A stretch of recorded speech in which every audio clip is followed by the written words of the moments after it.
Have you ever felt like you couldn't let go of him, even though you knew deep down that he is just not right for you? Isn't it crazy how you can know someone is bad for you, but walking away is still the hardest part? But what if I told you emotionally detaching from him could be so much easier if you just had a real strategy? Which is why on today's show, we're going to be discussing 10 powerful steps to emotionally detach from any man. That way you can finally reclaim your energy, your confidence, your peace of mind without continuing to wait for him to give you closure. For step number 1, we're going to discuss purpose. Now, the reason I drew a sailboat here is because I want you to think of purpose in this sense of the word for what we're discussing here as your anchor, because you need to be able to go back when times get hard. When you get lonely, I want you to be reminded of this anchor, because this is what's going to help ground you and prevent you from going crazy, from crashing out. So your purpose is essentially going to cover exactly why you're detaching from him in the first place. Now, for each and every one of you, it might be slightly different, right? Whether it be, I just realized that this relationship doesn't serve me anymore. I've went back and forth with him. Oh, he's cheated on me. I want you in 4 or 5 sentences to go inside your phone, and I want you to write it out in your notes. You can title the note anchor, okay? If you're on Google Pixel, do you guys have notes on Android? I don't even know. I don't use Android. The equivalent of notes on Android, you go in there as well for yourself, and then you write it out as well. The reason I want it to be on your phone is because I want it to be accessible to your person no matter where you go, that you're going to then be able to go back to and remind yourself, okay, this is exactly why I'm detaching from the guy in the first place. This is what transpired in our relationship. This is how it went down. This is how it made me feel. And this is how I came to the conclusion that the best way to serve myself now is to completely detach from that guy, okay? For step number 2, we're gonna discuss snipping. What I'm attempting to do here in this section is I wanna make there be as much friction as possible between you and reaching out to that guy. That way you're not even tempted. So we're gonna cover some of these key areas, right? So we're gonna start off, you're gonna delete his number out of your phone, right? So no more contact information. Then the next step after that, you're gonna take that number and then you're gonna block that number specifically, okay? So that you don't have access to be able to just readily receive messages from that number as well. Then this is where it gets even more in depth. We're going through everything. You're gonna go through your call log, and as far back as you can go, you're gonna swipe delete on every single instance of you calling him, of you FaceTiming him that is in your phone memory, okay? I know this seems a little bit extreme, but I know, okay, I've been there, Chad, I've been there. When you have access to the number, sometimes you can even memorize the number, or at least memorize like the range of digits that if you were to go through it in a call log, you'd be able to recognize it and be like, okay, that's the number. And sometimes even having that information in the back of your mind, knowing that like, okay, yeah, I'm deleting the number, but secretly I know I could go through the call log and I could find the number, that's not good, okay? Because I don't want you having a safety net, right? So you're gonna go through the call log, you're gonna delete any instance of his number, okay?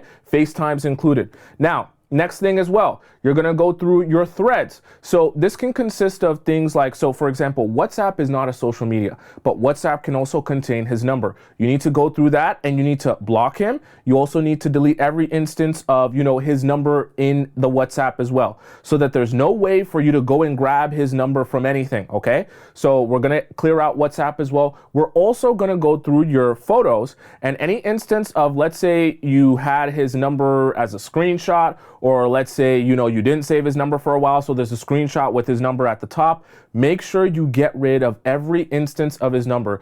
By the time you finish with this step, the snipping step, okay, there's a lot of snipping we're gonna do, but this snipping step, you should not be able to access his number in any capacity, even if you tried your hardest, okay? For step number 3, we're gonna talk about your memories.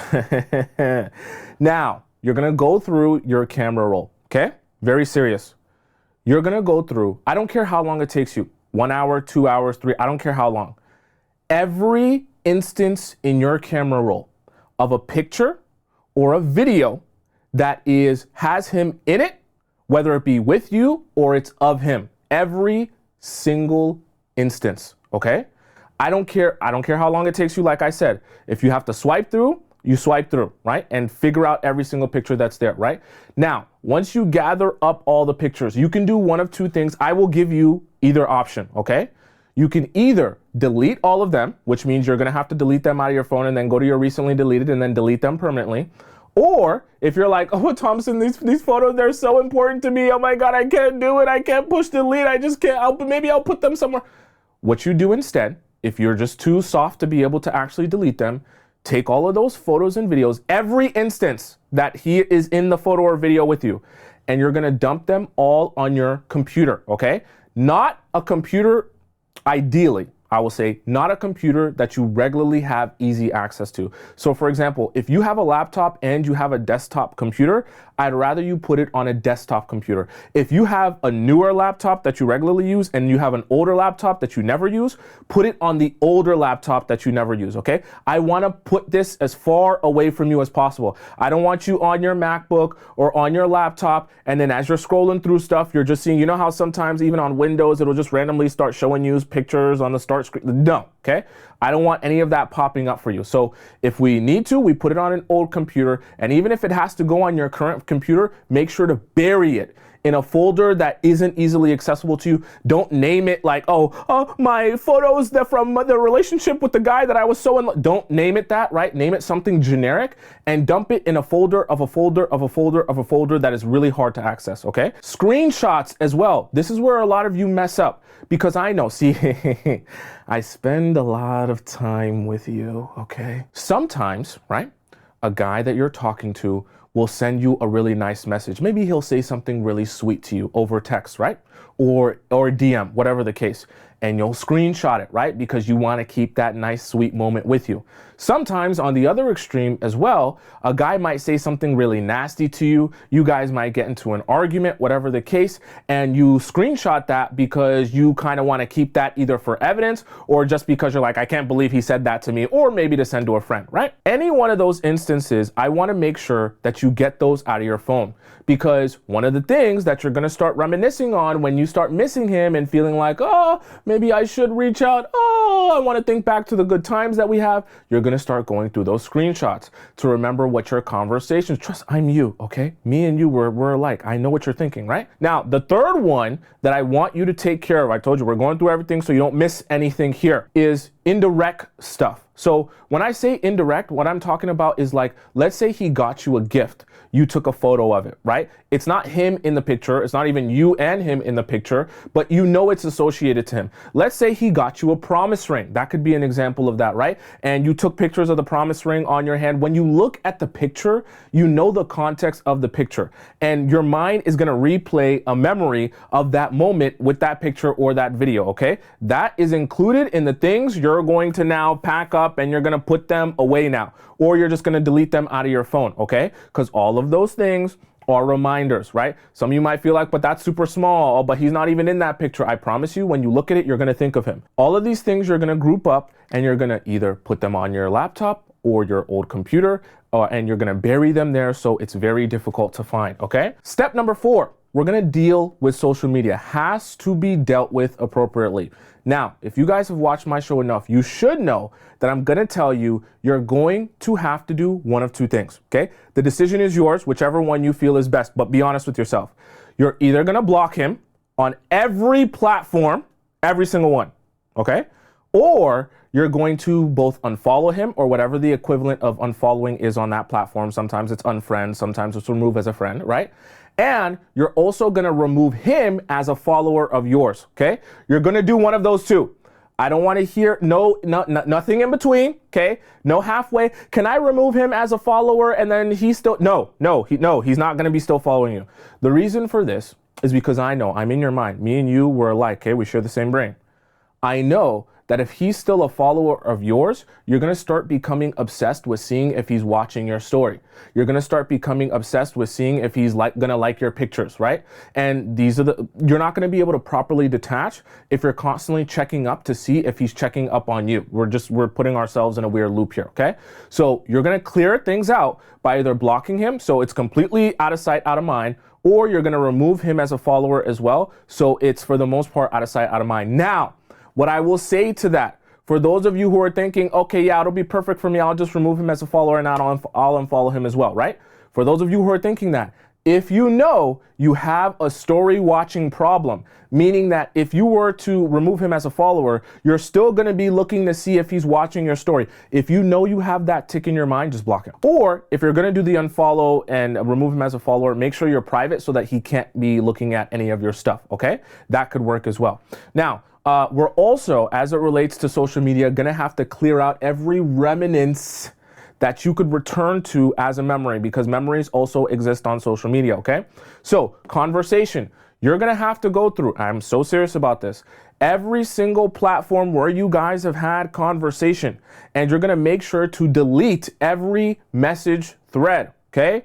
That includes conversations just in general. How was your day? Oh, you're looking good. Times where he'll reply to your story, okay? Where, oh my God, you look so sexy today. Oh my God, I love that outfit. He'll send you heart eyes, right? You're gonna delete those as well. Pictures and videos that you guys might send to each other over, whether it be Instagram DM, Facebook Messenger, Snapchat, okay, right? All of those get deleted, right?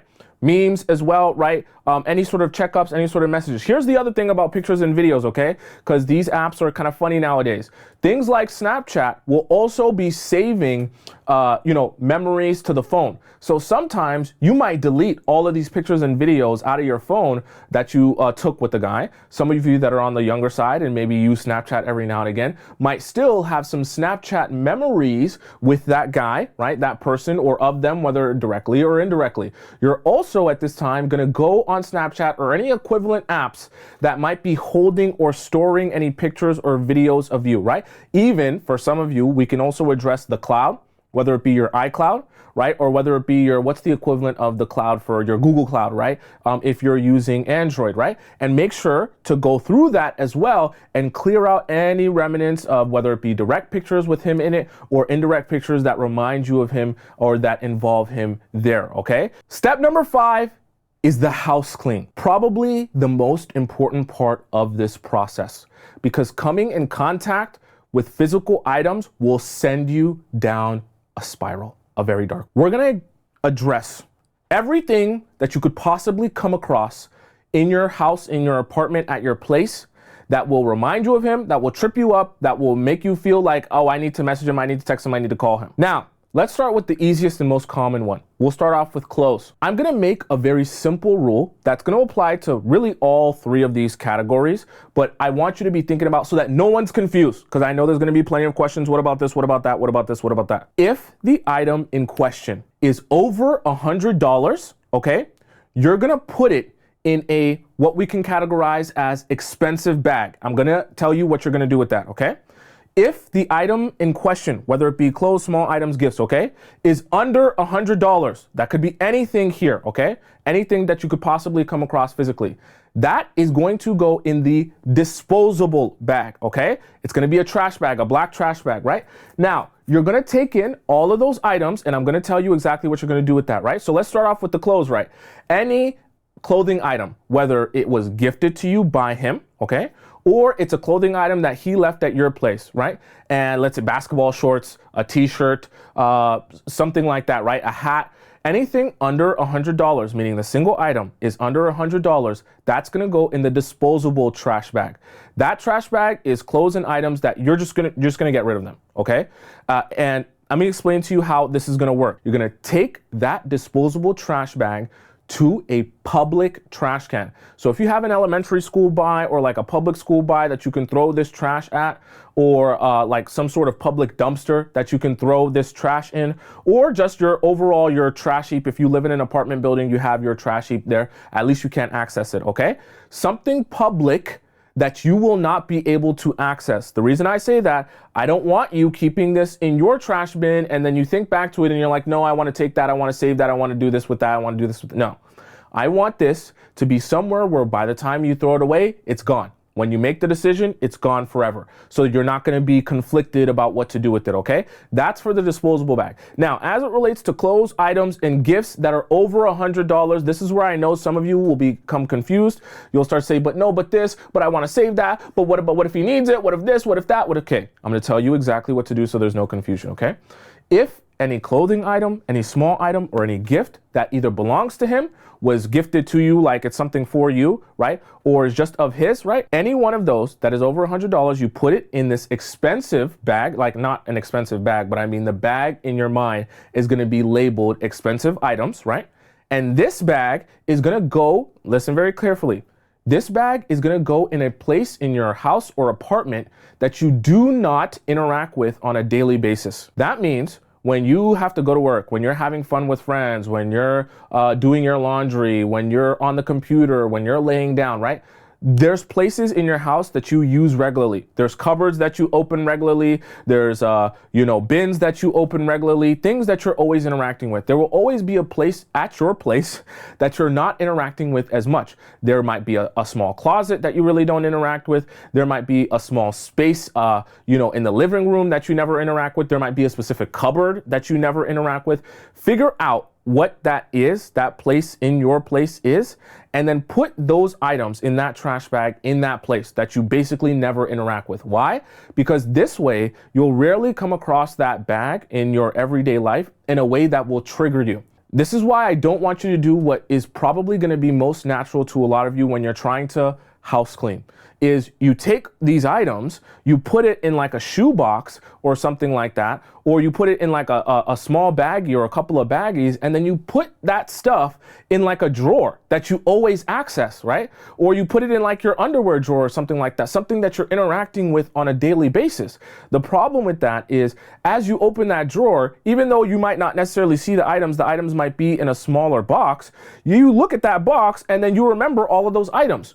And what's likely to happen is when you start missing the guy, when you start feeling lonely, that box is going to be a reminder of everything that's in there. And you're going to want to peep in that box to look back on all the memories and things that you have of his still. Step number 6 here, which we're going to talk about music and movies, because this is something that gets neglected, but then ends up being a landmine down the line. And then you're like, oh, I don't know what to do. I want to call him. I want to message him. I want to text him. I want to cuddle him. Any playlists, musical playlist that you share with him, or that you made with him, or that you made for the purpose of, let's say, sleeping with him, right? Sex playlist, delete them. I know it sucks. I know that the songs are so good and they're so amazing and you love listening to them on a regular, delete the playlist.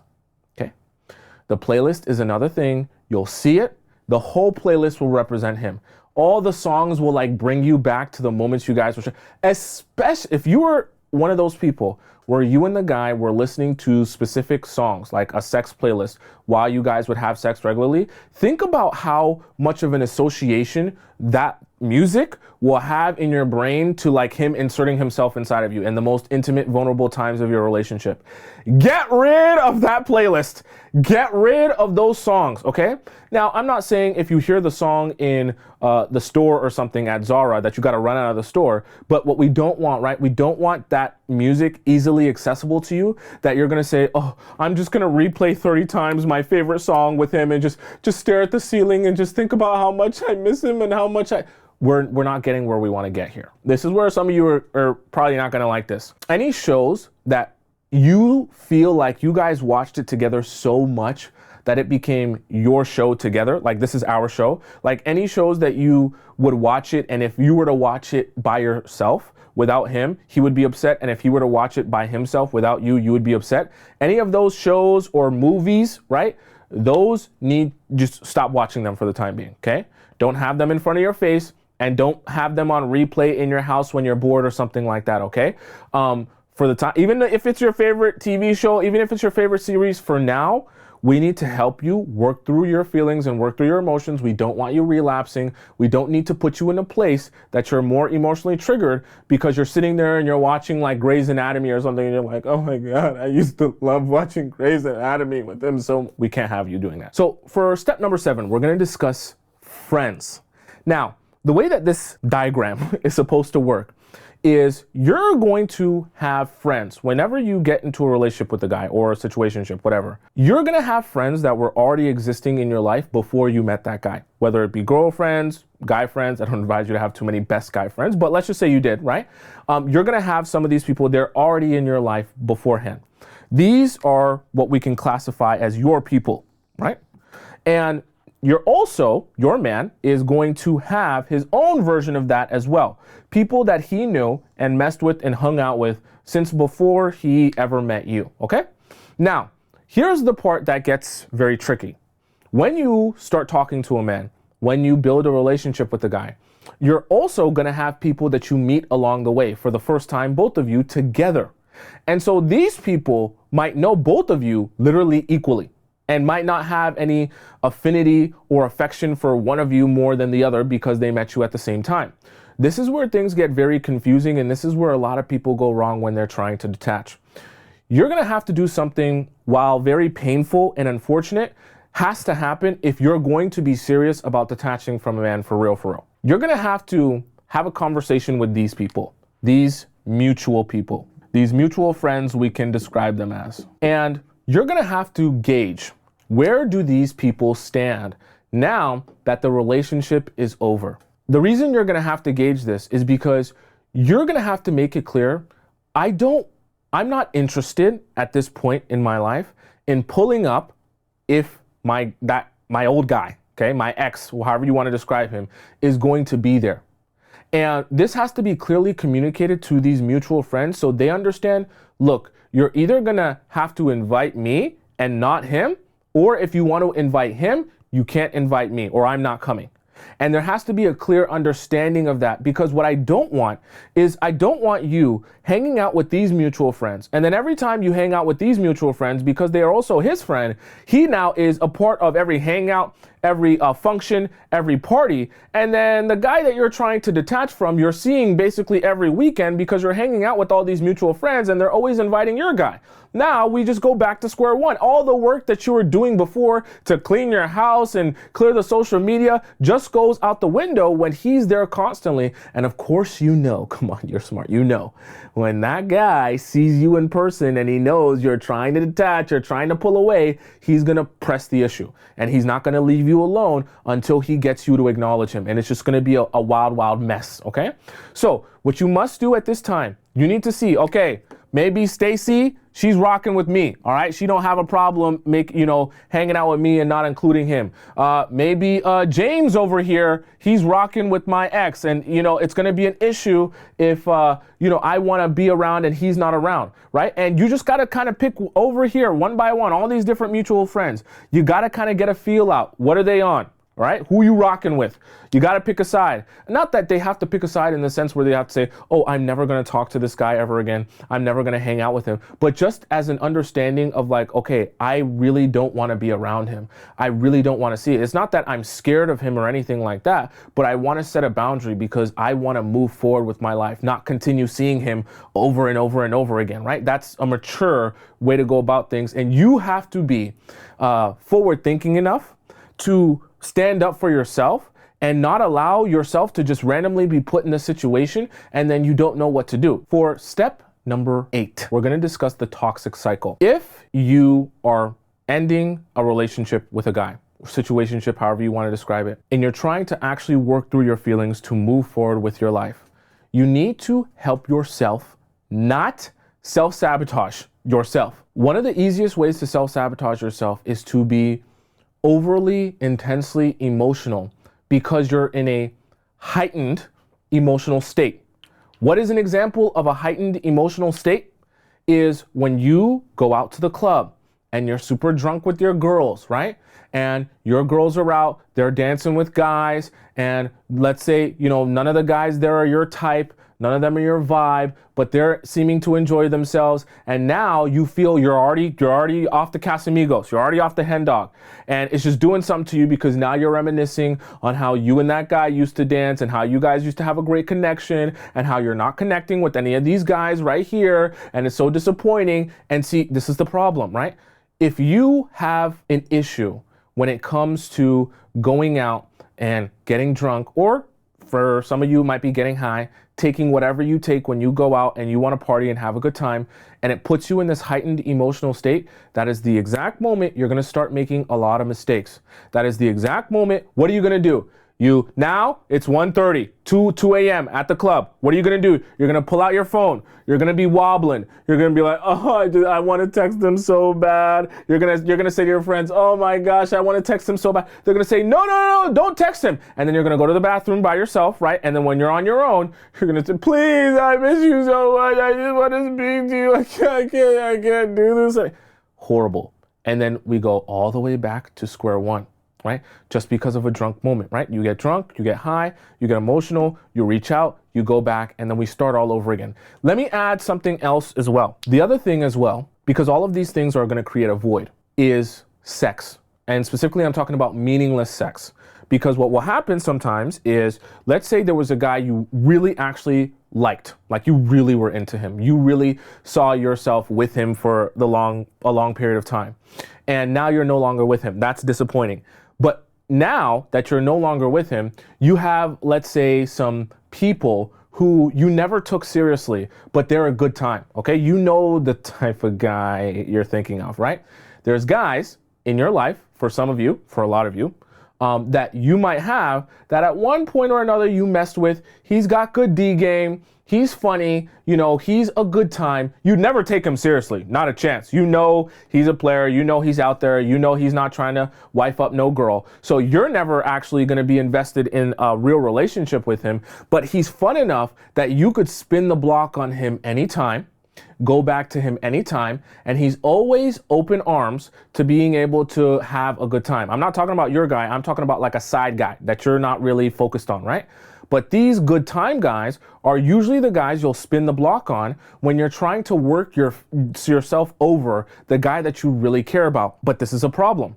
When you start doing this over and over again, it doesn't leave you any more fulfilled. It just leaves you more and more with the void. Because even though you might go out and you might get drunk and high with the side guy, right? You might get drunk and high with the fun guy, the guy that's just like a good time, right? And you might also be sleeping with him. Yeah, it feels good in the moment, but then you start to feel more and more of that void. For step number 9, we want to give you like 3 months. You know how talking stages usually last 3 months? For this part of detaching from a man, we're going to give you 3 months. 3 months to properly detach from this man. Now, what we want to do within this 3 months is we want to give you a goal. So we want to give you a 3-month goal that is attainable and possible, realistic, that you can reach for yourself. Now, I don't need that goal to be anything like, oh, I need to save world hunger. I need to save a cat from a tree. I need to lose 100 pounds. Like, it doesn't have to be extreme. It can be just something small, but we want it to be something that you can reach on a 3-month scale. And then once you have that 3-month goal, we want to break that down into daily, smaller goals that you can reach. Leading towards that 3-month goal, weekly smaller goals that you can reach leading towards that 3-month goal, and then monthly smaller goals that you can reach leading towards that overall goal. What does this have to do with detaching from a man?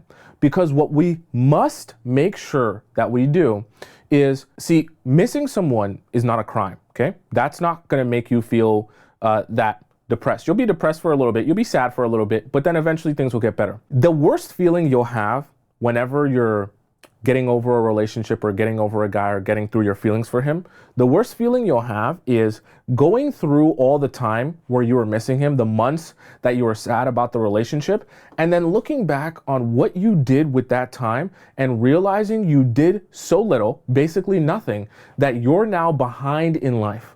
Right? Or you're now in a worse position in your own personal life because you sat around doing nothing but being sad the entire time. What also this does is this allows you to have something to focus your time, energy, and mind on a daily basis, right? That you're reaching toward, that you're pushing towards.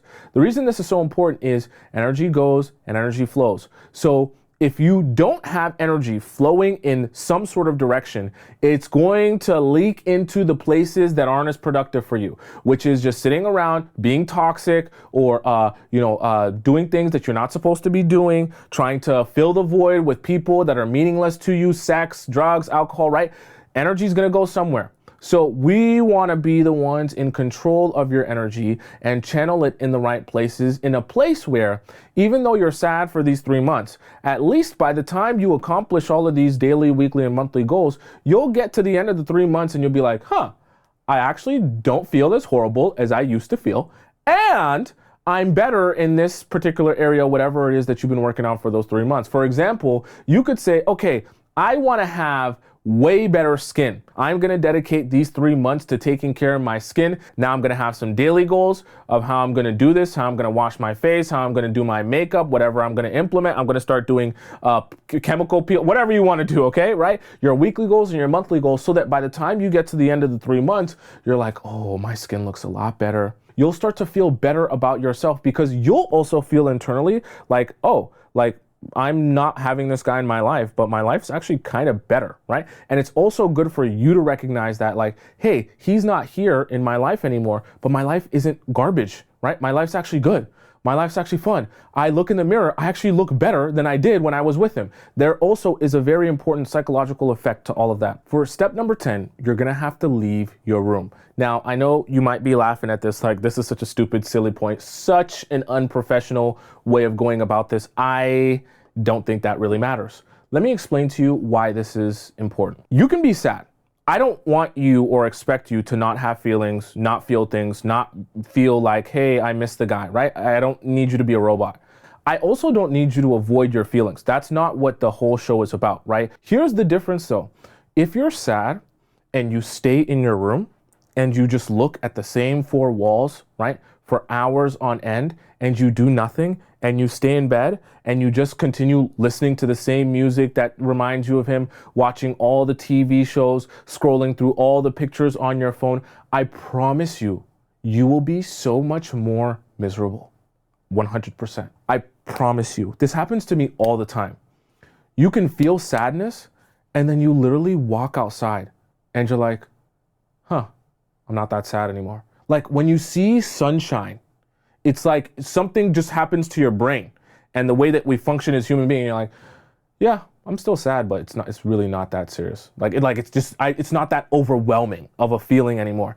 And for some of you, this is where you just have to get creative with whatever it is that you're into, right? It might be going for a walk, right? It doesn't have to be go outside and shake my ass to Sexy Red in the club, right? It can just be, I want to go outside and go for a walk today, whether it be the morning, the afternoon, the evening, the nighttime. If your area is dangerous, you might say, I want to go for a drive, right? Morning, afternoon, or nighttime. Or whether it be, you like to go for bike rides. And then you just go for a bike ride with no destination. You just bike around until you're tired and then you come back. I promise you, be sad, and get some sun.